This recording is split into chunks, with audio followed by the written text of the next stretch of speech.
네, 우리 같이 찬양 한 곡 나누도록 하겠습니다. 우리 땅끝에서 라는 찬양인데요. 우리 또 현장에 계신 분들이나 온라인으로 함께 하시는 분들 같이 함께 찬양하도록 하겠습니다.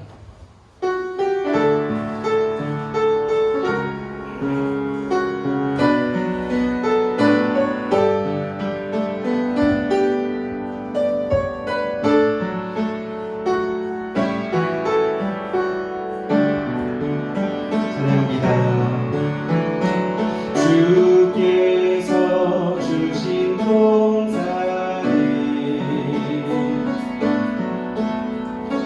땀 흘리며 씨를 뿌리며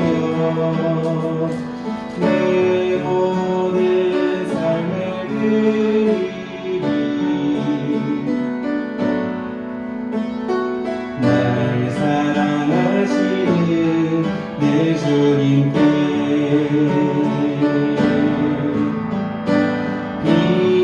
비바람 앞을 가리고 내 육체는 쇠잔해 져도 내 모든 삶을 드리니 내 사모하는 내 주님께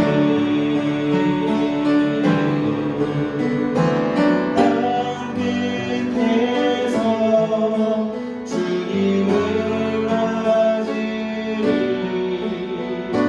주께 드릴 열매 가득한 곳 땅 끝에서 주님을 배우리 주께 드릴 노래 가득한 곳 땅의 모든 끝 찬양하라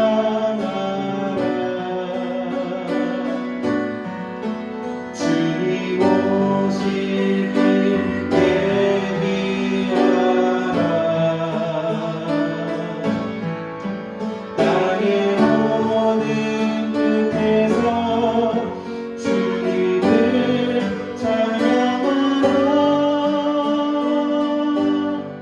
영광의 주님 곧 오시리라 땅의 모든 끝 찬양하라 땅의 모든 끝 찬양하라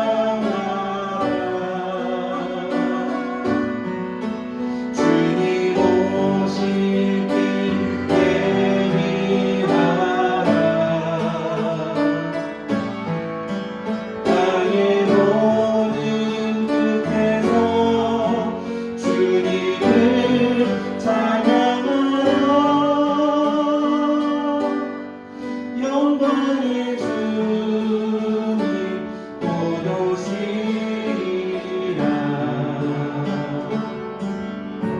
영접실 나오셔서 기도해 주시겠습니다.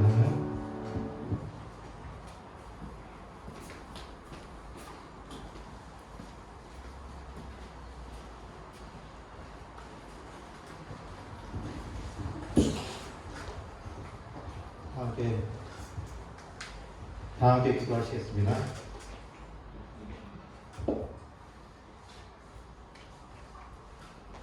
사랑의 주님, 오늘도 어려운 코로나 환경 속에서도 부족한 저희들을 부르사 선교사님과의 만남을 허락하여 주신 주님의 은혜에 감사합니다. 주님, 그러나 저희들은 주님의 지상 명령인 선교의 사명을 다하지 못한 저희들의 부족함을 용서하여 주시옵소서. 오늘 선교사님과의 만남을 통하여 저희들이 주님의 뜻을 다시 깨닫고 실행하는 저희들이 되게 해 주시옵소서. 저희들에게 말씀을 전하실 선교사님에게 은혜를 더하사 꺼져가는 조국의 선교적 사명에 불씨가 되는 시간이 되게 해 주시옵소서. 주님, 또한 선교사님의 선교제도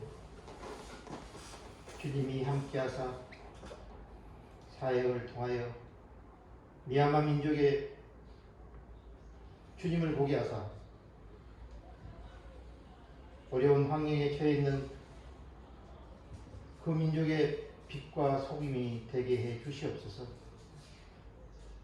주님, 지금 미얀마에 있는 주님의 제자를 주님 불쌍히 여기시옵소서. 고난과 핍박 속에서 주님 더욱 믿음을 잃지 않고 굳건히 주님의 십자가를 붙들게 하여 주시옵소서.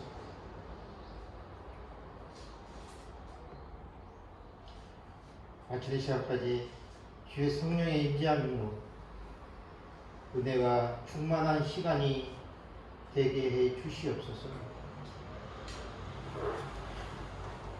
말씀이 저희 심령 골수를 쪼개는 귀한 말씀으로 주시기를 간절히 바라옵고, 이 모든 말씀을 우리 주 예수 그리스도 이름으로 기도했습니다. 아멘.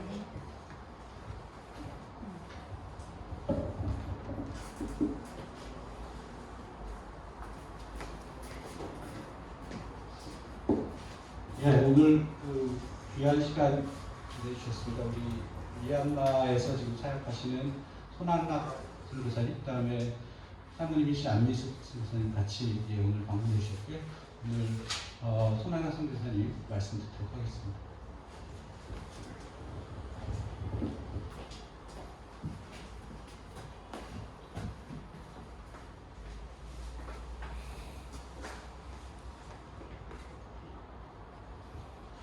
여러분 반갑습니다. 그리고 줌을 통해서 함께 참여하시는 분에게로 인사를 드립니다. 감사합니다. 저는 미얀마 손한락 선교사입니다. 제가 오늘 우린 교회에 와서 3가지 정도 놀랄 일이 있습니다. 첫 번째는 우리 신정엽 담임 목사님 설교를 통해서 놀랐습니다. 정말 말씀도 훌륭하시지만 메시지 한 번을 전하기 위해서 아주 비장한 각오로 목숨을 다하는 설교가 아니었는가 해서 놀랐고요. 두 번째는요, 제가 주보를 보니까 우리 교회 파송 선교사가 5가정, 그리고 협력 선교사 가정이 12가정. 교회 규모가 제가 정확히 모르겠지만 상당히 규모에 비해서 많은 선교사들을 파송하고 있다, 그리고 협력하고 있다는 것을 보고 제가 놀랐습니다. 물론 조금 아쉬운 것은 이 자리에도 더 선교 관심 있는 분들이 왔으면 좋겠는데 그게 조금 아쉽지만 어쨌든 선교 열심히 하는 교회로 제가 놀랐고요. 세 번째 놀라는 것은요, 지금 해외 선교 부장님이신 김수미 원장님께서 어떻게 그럼 그렇게 저에 관해서 저희 사역에 관해서 저희 가족에 관해서 자세하게 알고 계시는지 제가 깜짝 놀랐어요. 알고 있다는 것은요, 그만큼 관심이 있고 또 미얀마를 향해서 저희 사역을 위해서, 저희 가족을 위해서 기도하고 계신다는 것을 제가 느끼고 정말 놀랐습니다. 작년에요, 제가 코로나 7월 말에서 8월 초에 걸쳐서 걸렸습니다. 그리고 두 번째 걸린 게 입국하고 그 다음 날 코로나 검사를 했는데 제가 오미크론에 걸렸었어요. 그런데 작년에 델타 변이에 걸렸을 때는 그야말로 거의 천국 문 앞에까지 가지 않았는가 할 정도로 고생을 했습니다. 오미크론은 아무것도 아니었고요. 그래서 제가 2달 전에 선교 편지를 쓰면서 코로나 이관왕이라는 제목으로 그렇게 편지를 보낸 적이 있습니다. 그때 제가요, 어떤 기도를 했냐면요, 평생 살려달라는 기도를 제가 해본 적이 없습니다. 살려달라 할 정도의 다급한 상황이 제 인생에 없었기 때문에 기도를 그렇게 한 기도는 없었는데요. 작년 같은 경우에 살려달라 그렇게 기도를 했어요. 작년 7월 말에서 8월 초에 미얀마의 델타 변이가 휩쓸고 가가지고 하루에도 사람이 1000명 이상이 죽었습니다. 또 화장터에 만원을 이루어서 길게 줄을 서야 했고요. 그리고 양곤에 미얀마 양곤에 거주하는 한인 7명이 돌아가셨고 선교사 2분이 돌아가셨고 그리고 선교사 2분이 에어 앰뷸런스로 귀국을 하는 그런 상황이었습니다. 제가 몸담고 있는 미얀마 신학교도 70% 정도 학생들이 델타 변이에 걸려서 고생을 좀 했습니다. 그런데 지나놓고 보면 하나님께서 살려주셨고 또 일하라고 이곳까지 오늘 와서 보고하게 해주신 줄로 믿고 감사를 합니다. 그러면 제가 시간이 그렇게 많지 않지만 짧은 시간이지만 제가 선교 보고를 통해서 함께 은혜를 나누었으면 좋겠습니다. 특별히 보고를 통해서 보고를 위한 보고가 아니라 은혜를 나누는 시간이 되었으면 좋겠다 그런 생각을 해봅니다. 2022년 선교 보고해서 제가 책을 만들어 봤는데요. 물론 사진이 약간 오래된 것도 있습니다. 먼저 미얀마라는 나라에 대해서요. 개략적으로 말씀드리면은 면적이 67만 평방킬로미터 그랬는데요. 이렇게 하면 사람들이 잘 모르더라고요. 우리나라 남북한 합친 면적이 22만 제곱킬로미터예요. 그러니까 남북한 합친 거의 3배. 남한만으로 따지면 6.7배가 됩니다. 굉장히 면적이 큰 나라라고 할 수 있고 인구도 6천만 명이니까 우리보다 더 많아요. 그런데 우리는 단일 민족이지만 미얀마는 135개의 서로 다른 종족을 가지고 있죠. 수도는 네비도. 그런데 이제 실질적인 그 수도는요 양곤이에요. 제일 큰 도시고 네비도는 계획적으로 양곤에서 한 5시간 고속도로로 5시간 떨어진 곳에 행정수도로 건설했죠. 6번에 보면은 역시 미얀마는 불교 국가죠. 90%가 불교고 나머지 뭐 기독교, 기타 이러는데 종족과 이 종교를 좀 이렇게 연관시켜서 말씀드리면요. 옛날에 미얀마를 미얀마라 그러지 않고 버마라고 그랬습니다. 버마라고 그러다 국호를 바꿨죠. 1989년도에 바꿨는데요. 버마라고 했을 때 이 135개 중에 주종족이 버마족이기 때문에 버마라고 이름을 붙인 거예요. 그런데 버마는 곧 불교다. 이게 이 꼬르가 성립을 해요. 버마 이퀄 부디즘 이 꼬르가 돼요. 그 말은 무슨 말이냐면요. 버마족은요 태어나면서부터 불교도 들어요. 불수 불교도 들어요. 버마족만 놓고 따지면요 거의 100% 가까이가 불교도들이라고 할 수 있고 기독교인은 0.3% 1%도 안 돼요. 기독교인이 버마족에서 그러다 보니까 버마족을 복음화 시키는 게 상당히 참 어렵다. 나중에 제가 또 다시 말씀을 드리겠습니다.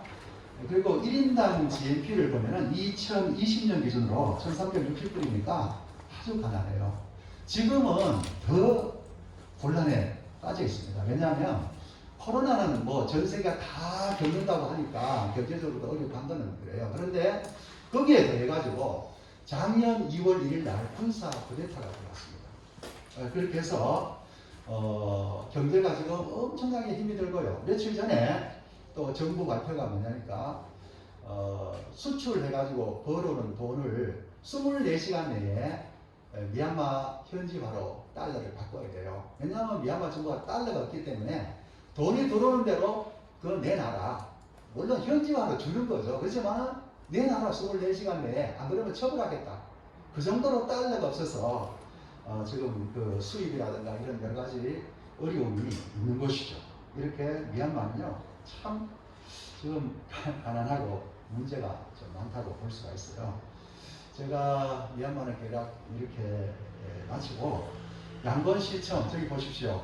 아주 그 아름다운 그 시청 건물이 있는데 영국 식민지 시절 때 지어진 거죠. 이렇게 양곤에 가보면은 그 영국 식민지 시절에 좋은 건물들 있습니다. 그리고 이 양곤이요, 영국 식민지 시절만 해도 동남아시아에서 가장 좋은 도시였어요. 상하수도 시설이라든가 지금도 가면은 주소를 찾기가 굉장히 쉬워요. 몇 번다 이러면 다 찾아지고 대도시였고, 또 물론 전통도 어우러지는 그런 아름다운 그 나라인데, 그동안 군사 독재로 말미암아 많이 망가졌다고 할 수가 있어요. 이렇게 간단하게 미얀마를 제가 말씀드리고, 이제 제 소개를 좀 하겠습니다. 저는 우린교회가 속해 있는 교단에 소속된 목사고요. 삼양교회, 우리 담임 목사님 삼양교회 부교육자로 계셨죠, 전에. 그리고 저하고는 신대원 동기입니다. 저하고 같은 반에서 공부를 했었어요. 그때는 굉장히 목사님이 과묵하고 말이 없었는데 이렇게 훌륭하게 사역할 줄 몰랐습니다. 파송일을 제가 2005년 10월 23일이니까 올해 17년 차 미얀마 선교사고요. 제 주요 사역은 신학교입니다. 물론 신학교만 하는 것이 아니라 졸업생들이 교회 개척을 해서 교회가 형성이 되었고, 교단을 저희가 만들었고, 또 제가 수료하면서 감독과 관리도 하고 있습니다. 그래서 신학교가 주사역이고 교회 개척 사역까지 겸하고 있습니다. 자녀는 이남 일녀 다 지금 한국에서 직장 생활을 하고 있습니다.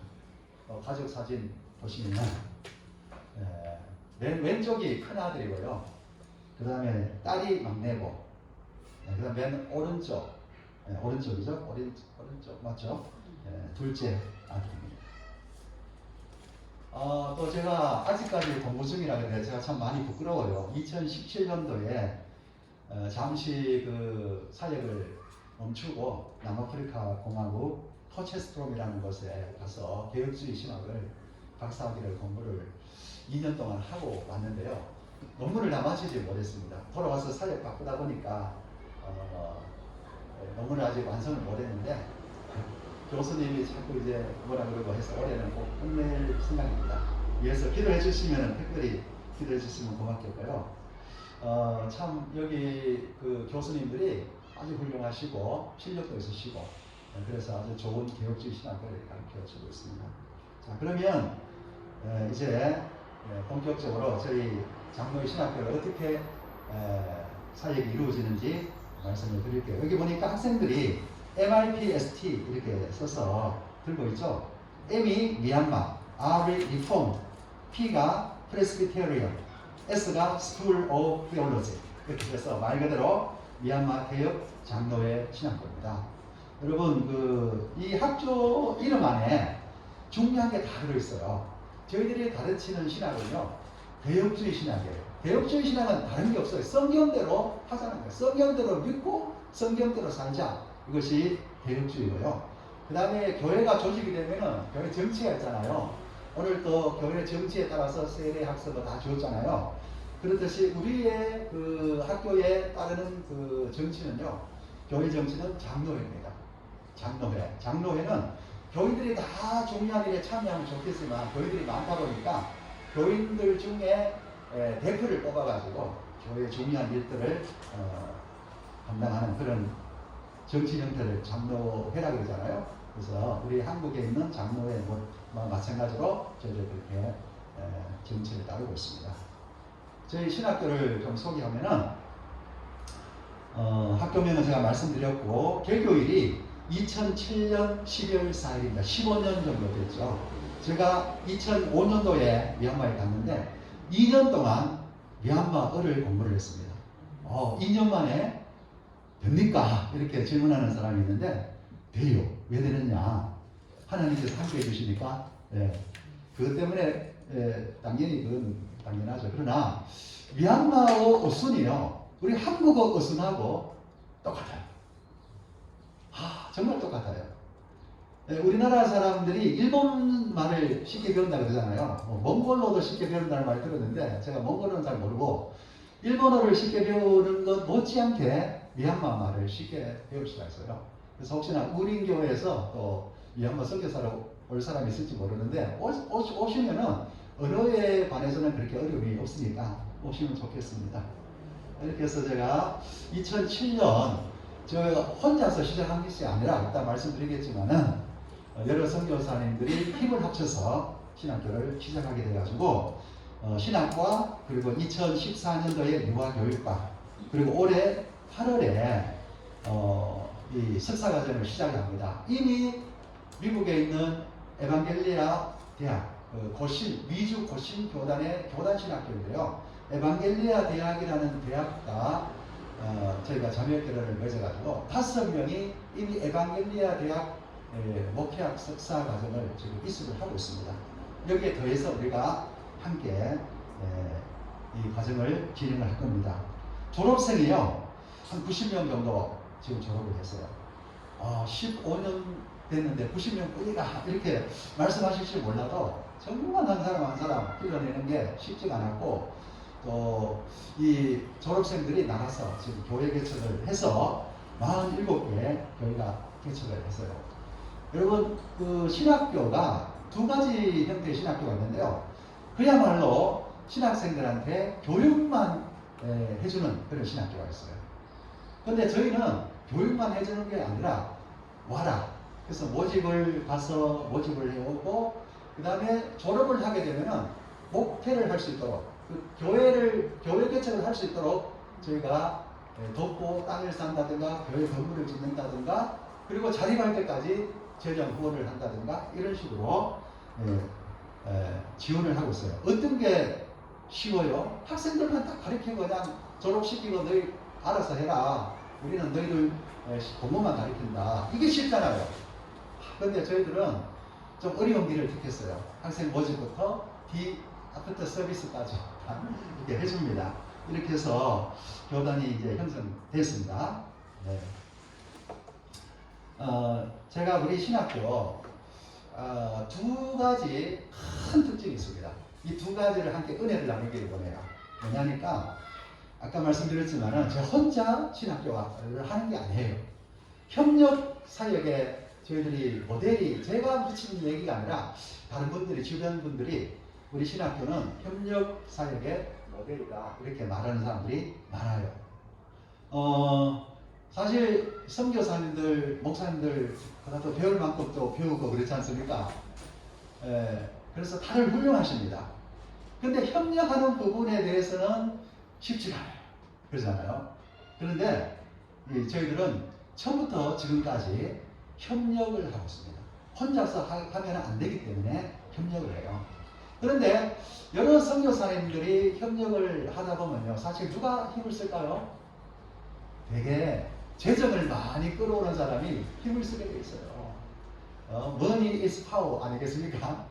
그런데 저희들은 철저하게 자기가 어떤 것을 했다라는 걸 드러내지 않습니다. 협력 사역을 하려면 내가 죽어야 되는 거거든요. 내가 양보해야 되고, 내가 낮아져야 되고, 상대방을 세워줘야 되고, 오늘 목사님 설교대로 다른 사람 위주, 다른 사람 중심 이런 삶을 살아야 협력 선교가 가능한데 저희들이 이것을 해왔습니다. 그래서 저도 왜 함께 은혜를 나눠야 하냐면요. 제가 생각해 봤어요. 제가 지금 이제 학교의 학장이거든요. 학장이니까 제일 높잖아요, 학교에서는. 그러잖아요. 그렇지만, 제가 지금까지 올 동안에 이렇게까지 규모 있게 학생들도 많고, 이렇게 정말 남들이 볼 때는, 괜찮다라고 할 수 있었던 건요. 정말 저를 돌아봤을 때 제가 할 수 있는 게 아니었어요.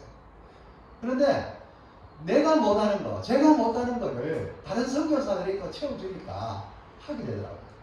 다른 선교사는 마찬가지거든요. 그들이 못하는 건 제가 또 일부 채워주고 또 다른 선교사들이 채워주고 이렇게 하니까 신학교가 협력 사역으로 운영이 되어지더라 하는 것입니다. 그래서 여기 보니까 학장 여러 가지 있는데요. 기본 원칙은 뭐냐면은 대등한 입장에서 상호 협력한다 하는 겁니다. 그리고 초등학교 중학교 교사들은 사실 알 리가 없잖아요. 다 교사잖아요. 목사는 마찬가지거든요. 그렇게 해야지 사람 위에 내가 더 위에 있다, 학장이라고 어떤 높다 이러면 협력사역이 안 되겠죠.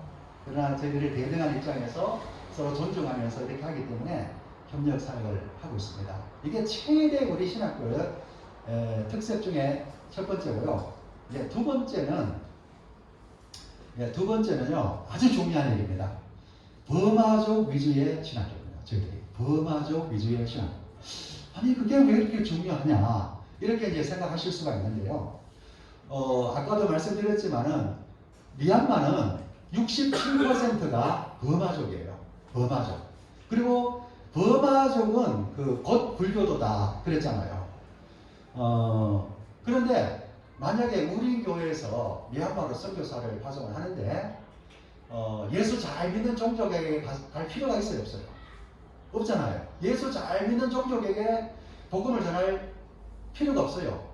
필요보다는 그 선교의 그 투자 효과면으로 봤을 때는 아니죠.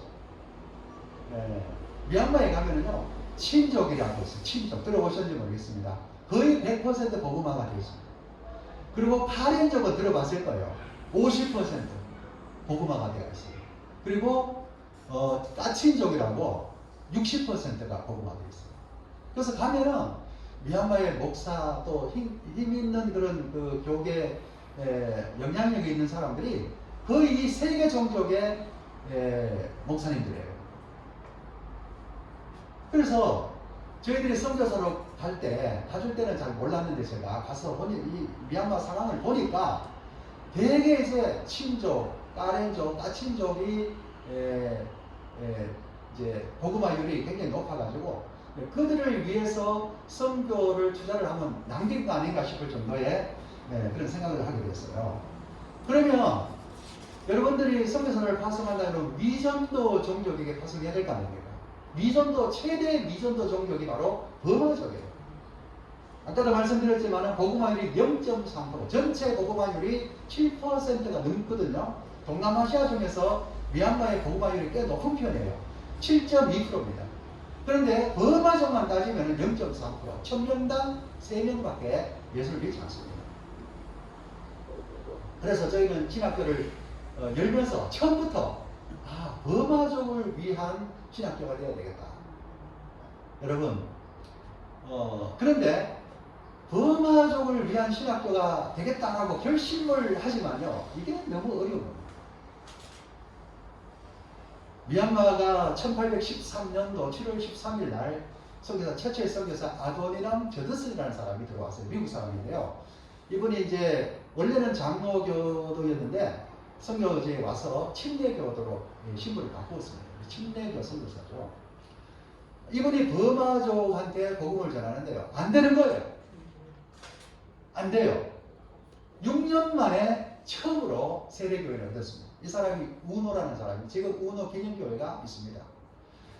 그래서 아드니람 저드슨이 한 유명한 말이 있어요. 그게 뭐냐니까 버마족 한 사람을 개종시키는 것이 호랑이 이빨 하나 뽑는 것보다 어렵다. 여러분 호랑이 이빨을 어떻게 뽑겠어요? 잡아먹히죠. 뽑기 전에. 그 정도로 어렵다는 거예요. 그래서 제가 생각해 봤어요. 여러분 불교라는 것은요 고등 종교가 아니겠어요? 고등 세계적인 종교를 뭐 몇 대 4대 종교다 그럴 때 불교, 뭐 기독교, 신앙교 이렇게 들어가잖아요. 힌두교 이렇게 들어가는데 이 종교들은 고등 종교들이에요. 고등 종교에 이미 물들어 있으면요 개종시킨다는 게 쉽지가 않아요. 이슬람 사람들 개종시키기가 쉽지 않잖아요. 마찬가지로 불교들 개종시키는 게 쉽지가 않습니다. 이 사람들은 나면서부터 불교도들이고 너 무슨 종족이냐 그러면은 물어보면은 I am a Buddhist래요. 아니 종족을 묻는다. What is your tribe? 종족이 뭐냐 이렇게 묻는데 왜 I am a Buddhist라고 말하냐. 그런데 그 말이 통해요. 왜냐하면 버마족은 불교도들이니까. 그만큼 버마족은요 예수 믿는 사람이 적을 뿐만 아니라 개종시키는 게 얼마나 어려운지 몰라요. 그래서 우리 학교는 버마족 중심의 신학교인데요. 그게 왜 그렇게 중요하냐면은 친족이나 딸앤족, 가친족 중에 목회자를 길러요. 길러가지고 버마족한테 가서 목회를 해라. 우리 같으면은 우리나라 상황 같으면은 뭐 아무 문제가 없어요. 우리나라는 아예 뭐 이 종족 간의 그 어떤 구분이 없으니까요. 단일 민족이니까. 그런데 역사적으로 보면요, 이 버마족과 그 다른 종족과의 이런 관계가 뭐 아주 옛날부터 서로 투쟁의 관계였고 적이었고요. 그리고 영국 식민지 때 영국 그 정부에서 버마족을 다스리기 위해서 소수 종족인 하렌, 친, 까친 이들을 경찰이나 공무원이나 군인으로 삼아서 다스리기 때문에요. 버마족들하고는 거의 사이가 좋지 않는 거예요. 우리가 뭐 일본 그 앞잡이들 싫어하는 거와 똑같습니다. 그런데 서로 상종을 하지 않으려고 해요. 그리스도 안에서 하나고 그리스도 안에서 서로 사랑을 베풀어야 되고 그런데 하지만은 현실적으로 그러지 못합니다. 그래서 친족 목사님이 교회를 개척해 놓으면 친족밖에 안 오고 카렌족 목사가 교회 개척해 놓으면 카렌족밖에 안 와요. 버마족이 안 와요. 심지어 카렌족 목사는요. 버마족 한 사람 예수님께서 천국 보내면 차라리 난 지옥 가겠다. 이 정도로 그 민족적인 그런 갈등이 있습니다. 그렇다면 결국은 버마족을 그 복음화 시키기 위해서 그럼 어떤 학생을 뽑아야 되겠느냐? 버마족을 뽑아야죠. 근데 0.3% 복음화율에 예수 믿는 사람 만나기도 어려운데 더더군다나 신학을 하겠다고 앞으로 목회자가 되겠다고 하는 사람 만나기가 쉽지 않을 겁니다. 그래서 저희가 학생 모집부터 힘든 거예요. 그래서 전국으로 다니면서 돈을 써가면서 버마족이라 그러면은 예수 안 믿어도 좋다. 일단 와봐라. 예수 안 믿는 사람이 신학교를 올 수가 있어요. 한국 같은 경우에는 도저히 생각할 수가 없잖아요. 근데 저희들 일단 와봐라. 와서 뭐 일주일 만에 돌아가는 사람도 있고 하지만 또 나중에 목회를 안 하더라도 신자라도 만들자. 버마족. 그렇게 해서 버마족 한 사람을 데려오기 위해서 무엇이든지 노력을 합니다. 그래서 놀랍게도요. 저희 지금 그 신학생 내지 졸업생들의 거의 60%가 버마족이에요. 얼마나 저희들 노력 경쟁을 기도하고. 여러분 양곤에 가서 신학교를 가보십시오. 버마족이 60% 되는 데 없어요. 5%도 안 돼요. 5%. 저희들은 정말 힘든 도전을 그렇게 해왔습니다. 그렇게 해서 버마족 그 사역자를 만들어가지고 교회 개척을 시켰더니 버마족이 많이 오는 거예요.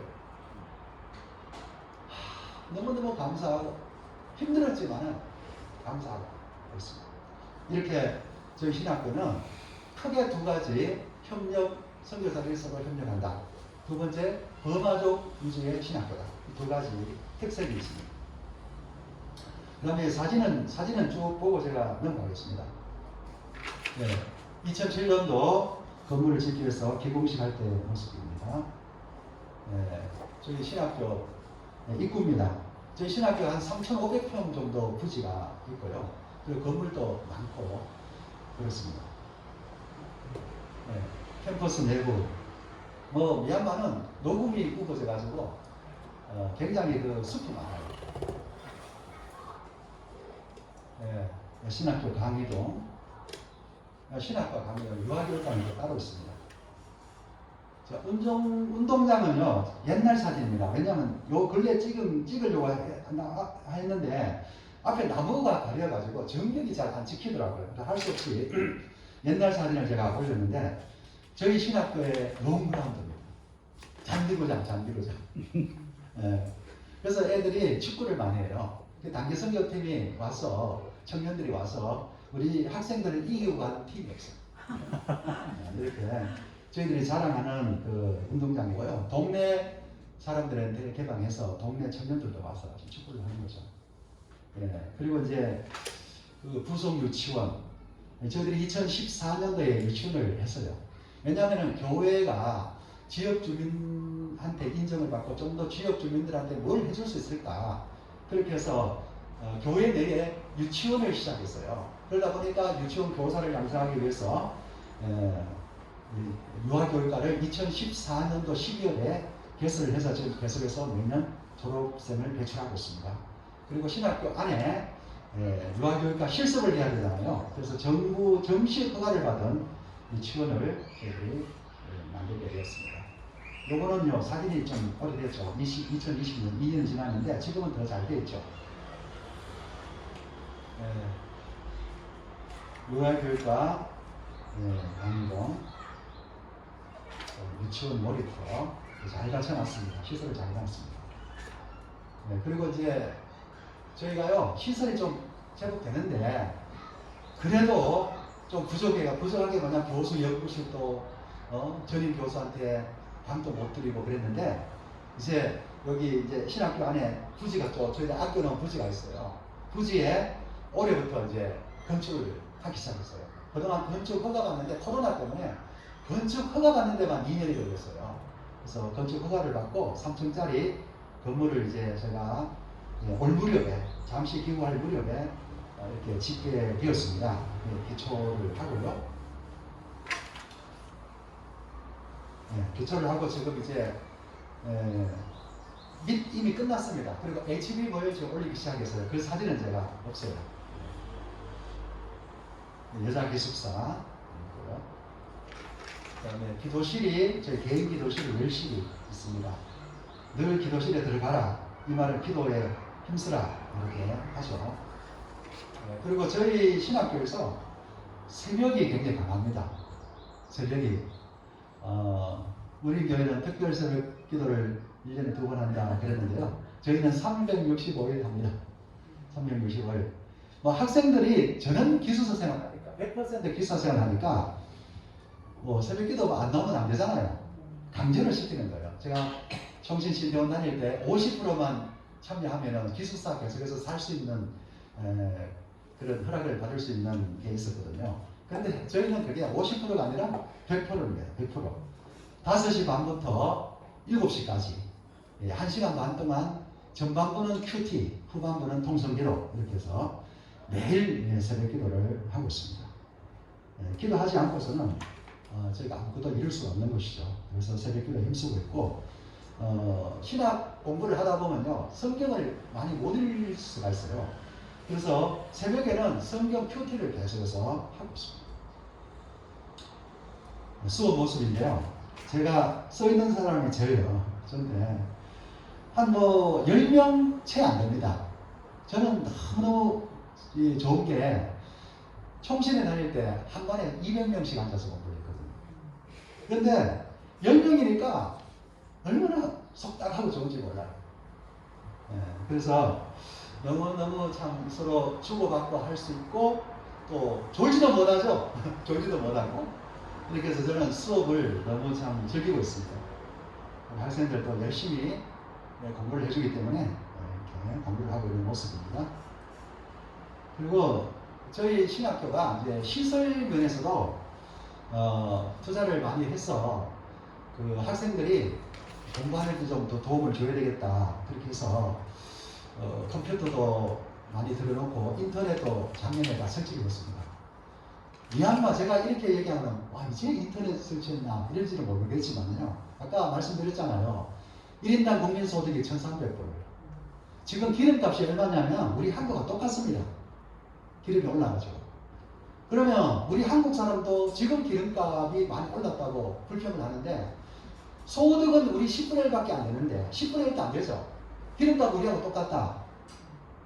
이게 말이 안 되잖아요. 그럼 미얀마가 많이 낙후가 되어 있어요. 동남아시아 나라 중에서도 많이 낙후가 되어 있어요.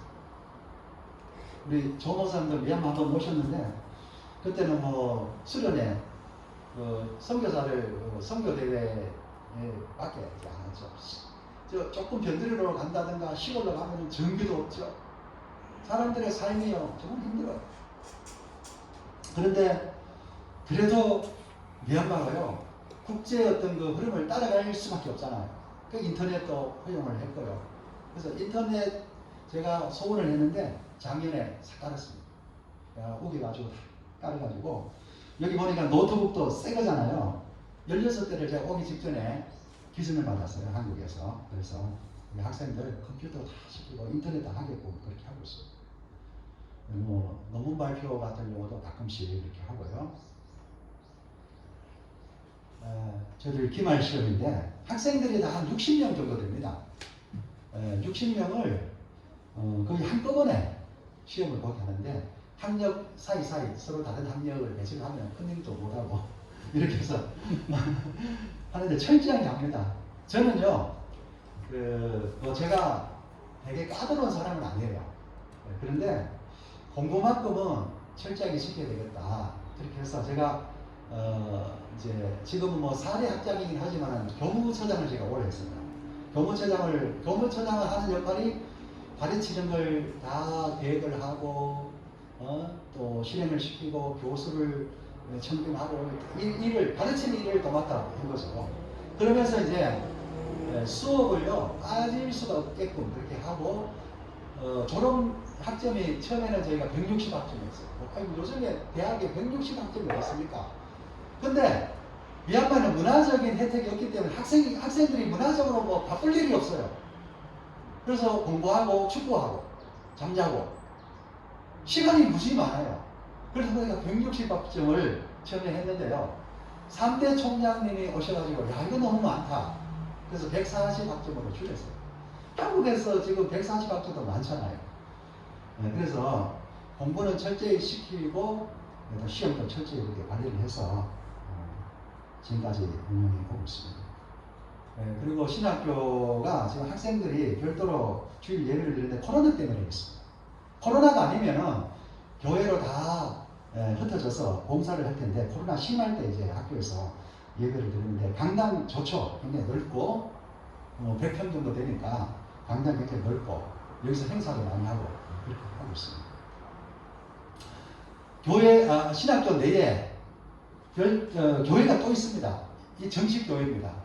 신학교 시설이 많다 보니까 신학교 근처의 마을 사람들을 위해서 교회를 열었죠. 이게 아카페 교회입니다. 이렇게 해서 제가 시설이라든가 사진을 좀 보여드렸는데요. 아까도 말씀드렸지만은 선교사들이 서로 협력하다 보니까 전임 선교사 그리고 이제 협력해서 한동안 가르쳐주는 선교사를 다 해서 한 10명 정도가 돼요. 10명, 15명 정도가 되고요. 현지인 교수도 10명이 있습니다. 이렇게 해서 25명이 저희 신학교에서 가르쳐요. 그래서 현지인들은 다 급여를 다 줍니다. 현지인들은 급여가 나가는 거죠. 그래서 급여도요, 제가 처음에 할 때, 좋은 선생님을 모시려면은 다른 신학교보다 급여를 더 많이 줘야 된다. 저는 그런 생각을 갖고 있어가지고 2배 이상 이렇게 해서 지금까지 유지를 해와서, 현지 전임 교수는 계속 10년 이상 지금 나가지 않고 계속 하고 있습니다. 이렇게 해서 얼마나 감사한 일입니까? 계속해서 이렇게 해주니까요. 그리고 뭐 학생은 61명 정도와 3월 현재 이렇게 했고요. 저희들이 학제가 어떠냐면은 12월부터 3월까지 1학기입니다. 그리고 3월도 완전히 다 채우지 않고 3월 한 20일쯤 되면 방학을 하는데 그리고 5월달까지 이때가 동남아시아권에는 가장 더울 때입니다. 공부를 할 수가 없어요. 특히 미얀마 같이 전기가 좋아서 에어컨을 켤 수 있다면 할 수가 있지만은 미얀마 전기는요 최악입니다. 지금도 하루에 낮에 같은 기준으로 보면 절반이 나가요. 전기가 없어요. 아주 고통스럽습니다. 제가 살고 있는 곳에는 이제 빌라인데요. 빌라를 저희들은 지었습니다. 제가 이제 15년 됐잖아요. 세가 너무 많이 나가서 선교사들이 사는 그 집 월세가 너무 많이 나가서 아예 그냥 신학교 근처에다가 지었어요. 8가짜리 빌라 한 동에 8채가 있죠. 잘 지었습니다. 그래서 저희들 발전기를 돌리거든요. 돈이 좀 있으니까 선교사들이 그거를 좀 받으니까 발전기를 돌려요. 근데 신학생들한테 발전기를 돌려주면요. 발전기가 굉장히 큰 거를 60kW짜리를 사놨거든요. 감당을 못해요. 기름값을. 그리고 뭐 한국 사람들은 땀을 흘리는데 현지인들은 땀도 안 흘려요. 잘 견뎌요. 이렇게 신학생들이 61명 있고요. 학제 얘기하다가 말았네요. 3월까지 1학기, 3월 20일부터 방학을 해서 5월 말까지. 근데 제가 방학을 지난 학기는 특수 상황이라서 공부를 좀 더 빡시게 시키고 방학을 좀 일찍 했어요. 그래서 제가 방학 기간 동안에 잠시 나온 겁니다. 이제 5월 초에 들어가야 하는 것이죠. 그리고 90명이 11기까지 졸업을 했는데 대부분 교회 사역을 하고 있습니다. 그러면 제가 죄송합니다. 저거 안 넘겼네요. 신학교 교수 및 학생. 요걸 보고 얘기를 했어야 되는데 안 보고 얘기를 해요. 네, 이렇게 되고요. 지금 1기 입학생들 2007년 12월 달에 여기에 이제 있는 그 사진에 있는 학생들이 지금은 이제 훌륭한 목회자가 되었고 저희가 교단을 만들었는데요. 자체 교단을 만들었는데 6명에게 현재까지 목사 안수를 줬습니다. 그건 좀 이따가 제가 또 말씀드리겠습니다. 저희들이 체육대회도 이렇게 하고 애들이 뭐 축구하는 걸 너무 좋아하니까 이렇게 하고요. 2016년 3대 학장인 전호진 박사 보신 어른이시죠. 전호진 박사님께서 학장하실 때 졸업식. 그리고 작년 졸업식입니다. 제가 이제 학장이지만은 가운을 못 입었어요. 박사 학위가 아직 못 받아가지고 내년에는 입을 수 있기를 기도해 주시기 바랍니다. 이렇게 뭐 해변 수련회도 이렇게 하고요. 자, 그러면 지금까지 제가 짧은 시간이지만은 신학교를 이렇게 하고 있구나. 어떤 특색이 있구나. 그거는 어느 정도 되는구나. 그리고 졸업해서 학생들이 뭘 하는구나 대해서 대충 말씀을 드렸어요. 그러면 학생들이 졸업을 해가지고 교회 개척을 되잖아요. 그래서 47개 교회가 개척이 되었는데요. 작년 기준으로 47개. 근데 1년 동안 코로나 뭐 어려움이 있어서 늘지는 않았어요. 47개 교회가 있는데요. 이 교회를 저희가 조직화를 했습니다. 그게 교단이에요. 왜 그러면 현지에도 교단이 있는데 왜 우리가 그럼 따로 교단을 만들었을까? 여기에 대해서 제가 잠깐만 언급을 하겠습니다. 여러분, 첫째, 미얀마의 신학교 신학이요. 자유주의 신학입니다. 여러분, 자유주의 신학이라고 들어보셨어요? 성경 말씀보다는 인간의 이성을 근거하는 신학. 그러니까 성경 안에 있는 기적이라든가 이런 거 잘 안 믿죠. 그 문제가, 우리가 볼 때는 문제가 많아요. 그러다 보니까 그 신학이 그렇다 보니까 열심히 전도도 하지 않고 기도도 하지 않고 그래서 우리 졸업시켜서 현지 교단으로 보내놓으면은 이건 아니다. 그래서 저희들이 따로 교단을 만들게 됐어요. 첫째는 기도하는, 새벽 기도하는 교회로. 새벽 기도 되게 안 하거든요. 현지 교단에서는 새벽 기도. 그 다음에 전도. 아니 전도하는 거 당연한 게 아닙니까? 여러분, 우리 한국 사람들 요새 전도 잘 안 하잖아요. 막 나가서 그냥 전도합니까? 안 나가더라도 주변에 있는 사람들한테 예수 믿으라고 말합니까? 잘 안 하잖아요. 왜 그렇습니까? 개인주의. 맞죠? 개인주의. 근데 미얀마는요, 우리가 말하는 그런 개인주의가 아니고요. 워낙 그 불교의 그 배경 가운데 살아왔기 때문에요. 그러면 불교 중에서도 미얀마 불교는 소승불교예요. 소승불교. 소승불교의 그 주된 점은 개인 구원, 개인 해탈, 개인 구원. 다른 사람 신경 안 씁니다. 석가도 사실은요, 다른 사람 신경 안 쓰려고 했는데 하도 주변 사람들이 당신 깨달은 걸 얘기해달라고 해가지고 어쩔 수 없이 말하게 된다는 거예요. 그래서 다른 사람이 어떻게 됐든 나 한 사람 이런 어떤 구원받으면 된다는 생각이 그 미얀마 사람들의 정신세계를 지배를 해왔거든요. 그래서 같이 살아도 남편이 예수 믿고 아내가 예수를 안 믿는데 예수 믿으라고 소리를 안 한대요. 집안에서. 저는 이거는 아니다 싶어요. 그래서 우리는 전도를 해야 된다. 작은 방법이 우리하고는 좀 다르겠지만 전도를 해야 된다. 그래서 교단을 따로 만들 수밖에 없었어요. 그러면 47개 교회를 우리가 돕고 있는데 혼자서는 안 되잖아요. 저희들이 신학교와 교단을 합쳐서 협력하는 선교사 가정이 26가정. 정말 놀랍습니다. 신학교를 처음에 3가정이 시작했는데 저하고 3사람이 시작했는데 한 사람은 금방 또 안 한다 그랬고 근데 2사람이 시작을 했는데 26가정의 선교사 가정이 참여를 하고 있습니다. 예를 들면 47개 교회를 땅을 사고 교회를 건물을 줄 때 한두 사람이 할 수 있습니까? 할 수가 없잖아요. 그래서 우리의 어떤 사역에 같이 해보겠다고 하는 사람들이 모여 들어가지고 나도 뭐 한 2-3개 교회 후원 받아서 돕겠다. 땅도 사고 건물도 짓고 이런 식으로 해서 저희 그 47개 교회는요 거의 대부분 땅과 교회 건물이 있습니다. 어떤 사람은 이런 얘기를 해요. 아니 처음부터 사역자를 그런 식으로 의존하도록 만들면 되냐. 그런데 나는 그렇게 말하는 사람 미얀마 와서 한번 보시라고 싶어요. 수많은 신학교가 있습니다. 작은 규모의 신학. 왜냐하면 친족, 빠른족, 까친족이 목회자들이 해외에서 공부를 많이 하고 와요. 오면은 신학교를 세웁니다. 뭐 10명 안 되는 신학교를 만들고 졸업을 시켜서 갈 데가 없어요. 돈이 없어서 개척을 못해요. 어디로 갑니까? 공장으로 가요.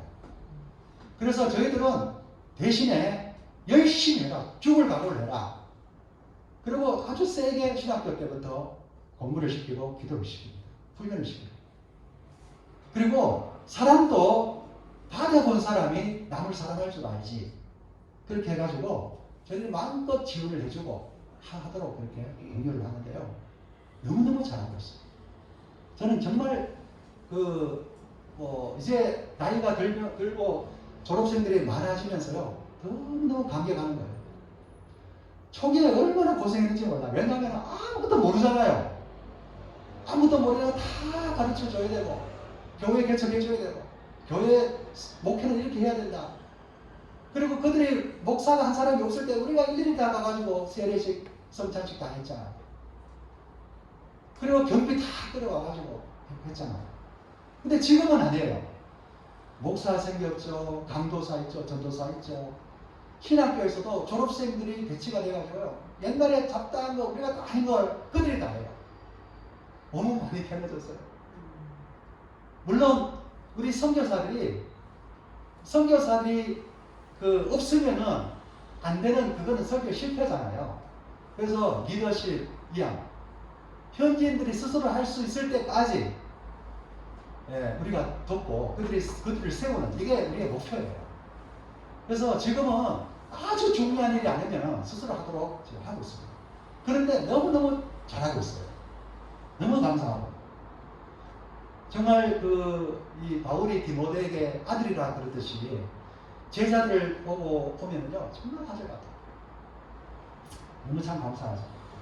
그렇게 해서 교단이 만들어졌어요.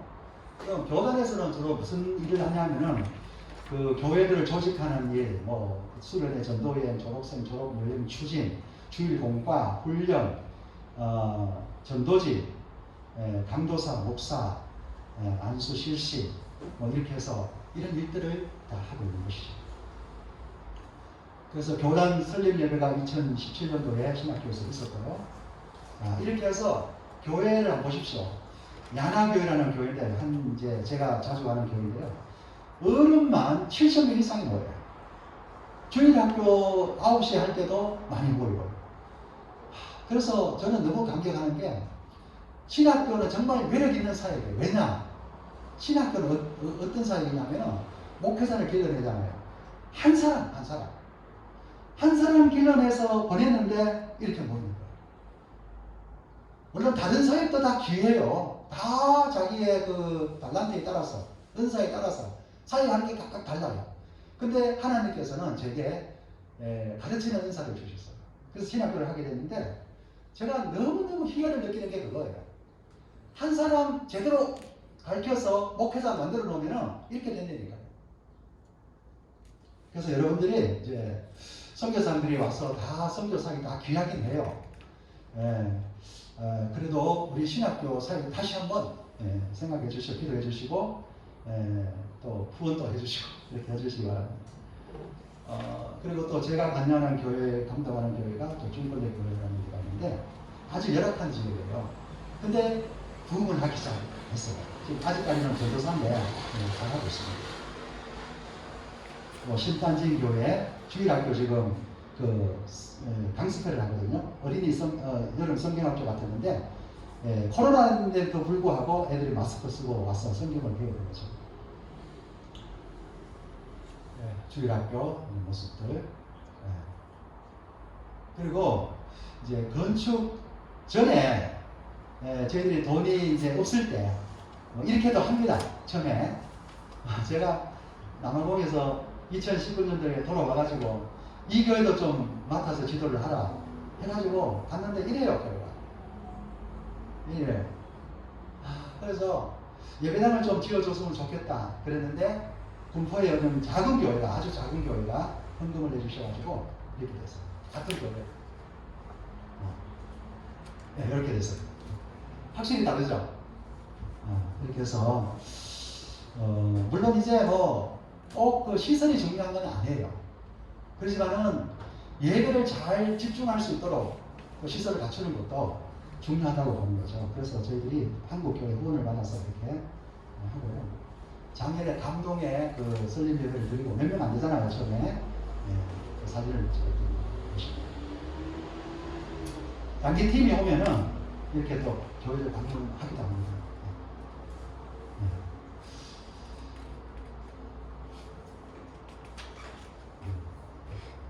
제가 이제 마치려고 그러는데요.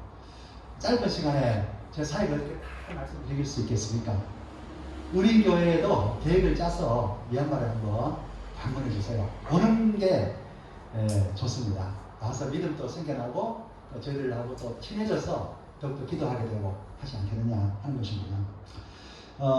결론을 내면서요. 저는 이런 생각을 합니다. 제가 아까 쭝걸레 교회라는 주일학교 사진 없었는데 쭝걸레 교회라는 곳에 맡고 있는데 언제 한 번은 9시에 주일학교 할 때 가봤습니다.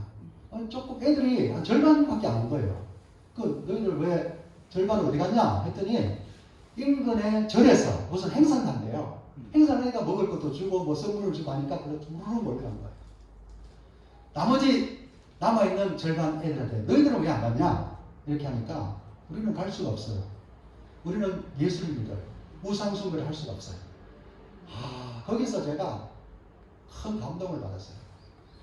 그렇구나. 어릴 때부터 주일학교 때부터 저들에게 말씀을 가르치고 말씀을 듣게 하고 가르치면은요 어느 순간에 저들에게 믿음이 생겨납니다.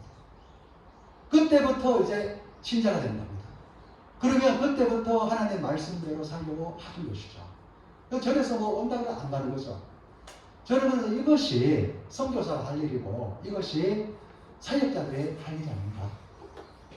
교회 개척하는 사역자, 우리 현지 사역자들이 할 일이 아닌가 하는 것입니다. 여러분, 제가 아까 두 번째 놀랐던 게 우리 교회가 화성 선교사 5가정, 협력 선교사 12가정이라고 했는데요. 사실 교회는요, 전도 선교의 사명을 위해서 존재하는 겁니다.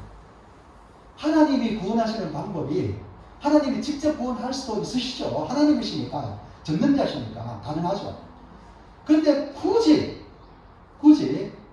사람이 가서 말씀을 전하는 방법으로 이 방법 위에는 구원이 없잖아요. 물론 구원을 이루어놓으시는 분은 예수 그리스도 죽어야 했기 때문에 오늘 말씀처럼 그렇게 해서 이루어놓은 이 구원의 메시지 예수는 그리스도다 우리의 구원자다 하는 이 메시지를 사람이 가서 전해야 되는 방법을 하나님께 쓰시는 거예요. 이것 위에는 다른 방법이 없어요. 그것을 교회가 하라고 위임해 주셨어요. 대위임령 아닙니까? 마태복음 28장 마지막 부분. 너희는 가서 이 모든 족속에 세례를 너희는 모든 족속에 가서 성부와 성자와 성령의 이름으로 세례를 주고 내가 너에게 가르쳐 분부한 모든 것을 가르쳐 지키게 하라. 말씀을 들고 모든 종족에게 가라는 것이 교회가 받는 사명, 이 사명이 아니면 교회가 아니죠. 그래서 우리 교회가 이거를 하는 것을 제가 느껴요.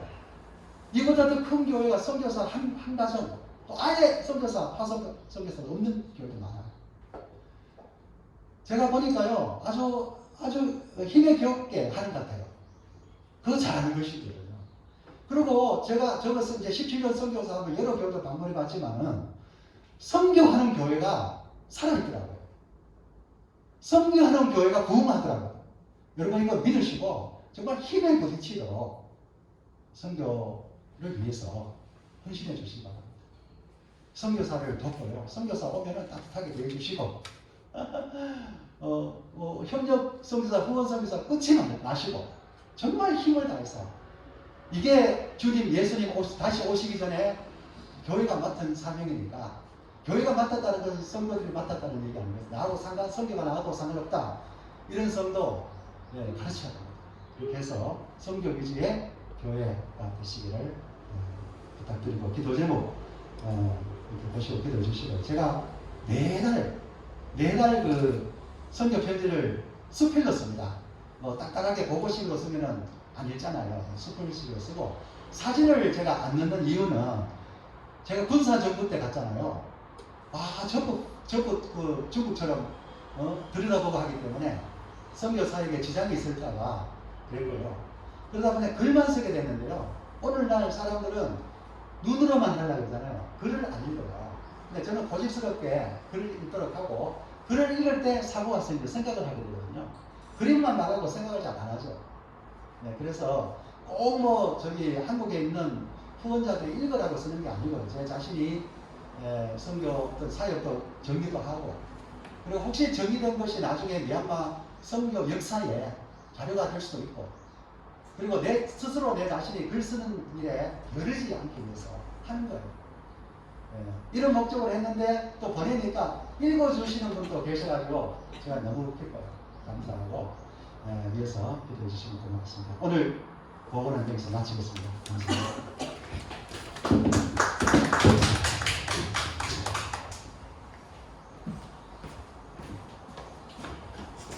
예, 감사합니다.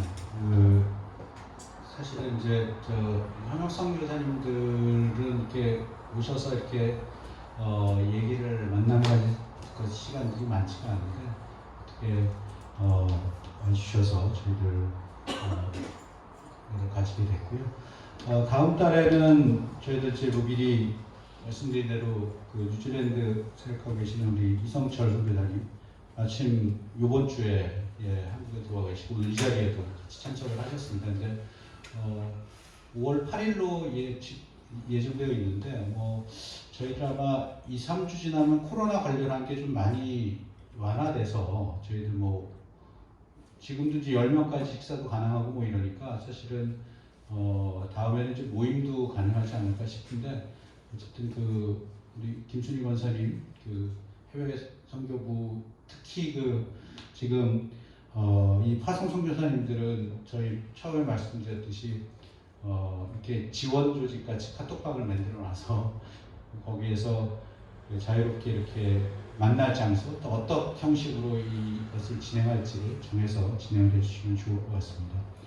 오늘 소개해 주신 우리 손학학 선교사님, 그 다음에 같이 오신 안미숙 선교사님 다시 한번 감사드리고요. 오늘 조금 늦게 시작을 했지만 좋은 말씀 많이 들었던 것 같습니다. 주님께서 가르쳐 주신 기도로 오늘 만남 시간 마치도록 하겠습니다. 하늘에 계신 우리 아버지, 이름이 거룩히 여김을 받으시오며 나라의 임하옵시며 뜻이 하늘에서 이룬 것 같이 땅에서 이루어지이다. 오늘날 우리에게 양식을 주옵시고, 우리가 우리에게 죄 있은 죄를 사하신 것 같이 우리 죄를 사하여 주시고, 우리를 시험에 들게 하지 마옵시고 다만 악에서 구하옵소서. 내게 나라와 권세와 영광이 아버지께 영원히 있사옵나이다. 아멘.